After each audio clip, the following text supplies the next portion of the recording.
دوپہر کے وقت اچانک پولیس پہنچ گئی، تمام حویلی میں بھگدڑ مچ گئی، حواس میرا ساتھ چھوڑنے لگے۔ پولیس نے ثنا اور سمیر دونوں کو گرفتار کر لیا۔ میں تڑپ اٹھی، کیا قصور ہے میری بیٹی کا؟ کیوں پکڑ لیا ہے اسے؟ میں چیختی بلکتی رہی، اللہ اور رسول کے واسطے دیتی رہی، مگر پولیس انسپیکٹر نے میری ایک نہ سنی۔ پھر عمیر کے خاندان کی عورتوں نے مجھے لان تان کرنا شروع کر دیا۔ بیٹی کے کالے کرتوتوں کا علم تھا تو اسے ڈولی میں کیوں بٹھایا تھا؟ کیوں بے گناہ کی جان لی؟ بیٹے کے ساتھ ساتھ ان کے والدین کو بھی جیتے جی مار دیا۔ اکلوتا بیٹا تھا والدین کا، تمہاری بیٹی نے اپنے آشنا سے مل کر اسے قتل کر دیا ہے۔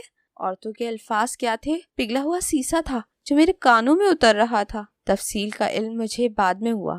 سمیر شادی کے چند روز بعد ہی ثنا کے گھر آنے جانے لگا تھا۔ ثنا کے سسرال والوں نے اسے عزت دی، خاطر مدارات کی۔ سمیر نے عمر سے دوستی کر لی تھی۔ میری بیٹی ثنا، جسے میں بہت بھولا سمجھتی تھی، وہ بہت مکار تھی۔ شادی والے روز ہی اس نے پیٹ کے درد کا شور مچا دیا۔ عمر کو بھی اس نے یہی بتایا تھا کہ وہ اپینڈکس کی مریضہ ہے۔ روزانہ رات کو نیند کی گولی کھا کر سو جاتی تھی۔ عمر بے حد سادہ لو نوجوان تھا، وہ ثنا کی باتوں کو سچ سمجھ بیٹھا۔ ایک روز سمیر کی موجودگی میں ہی عمر کی طبیعت خراب ہو گئی۔ سمیر نے خود کو ڈاکٹر ظاہر کر کے عمر کو انجیکشن لگایا۔ عمر کی طبیعت تو اس وقت ٹھیک ہو گئی، مگر اندر ہی اندر وہ گھلتا رہا۔ ایک ہفتے بعد عمر کا انتقال ہو گیا۔ عمر کی بیماری میں ثنا نے دن رات ایک کر کے اس کی دیکھ بھال کی۔ سمیر نے بھی بھائیوں کی طرح عمر کی تیمارداری کی۔ سارا گھر اس سے متاثر تھا۔ سمیر اپنا دائرہ عمر کے گرد تنگ کر چکا تھا کہ گھر والوں کو کسی دوسرے ڈاکٹر کو بلانے کی مہلت بھی نہ ملی، اور عمر اس جہاں سے گزر گیا۔ انتقال کے دوسرے دن علل صبح عمر کے والد نماز پڑھنے کے لیے لان میں آئے تو ان کے کانوں میں ہلکی ہلکی سرگوشیوں کی آواز آئی اور وہ اس کی طرف آہستگی سے بڑھے۔ آہستہ آہستہ آنے والی آوازیں ثنا اور سمیر کی تھیں۔ سمیر کہہ رہا تھا، ثنا، ہمارا پیار سچا تھا، اب ہماری راہ میں کوئی دیوار نہیں۔ دیوار تھی بھی تو ہم نے اسے بڑی آسانی سے ہٹا دیا، اور مجھے دیکھو، میں بھی تو کتنی خوبصورتی سے عمر کو بے وقوف بناتی رہی۔ اس سے آگے عمر کے والد نے کچھ سننے کی ضرورت ہی محسوس نہیں کی، اور یوں میری نازوں کی پلی بیٹی جیل کی سلاخوں کے پیچھے پہنچ گئی۔ اس دن اس سے ملنے جیل گئی تو ثنا کی حالت دیکھ کر سناٹے میں رہ گئی۔ امی جان، میرا دم گھٹ رہا ہے، مجھے یہاں سے باہر لے چلیں۔ وہ سلاخوں سے اپنا سر مار رہی تھی۔ میرا دل کٹا جا رہا تھا۔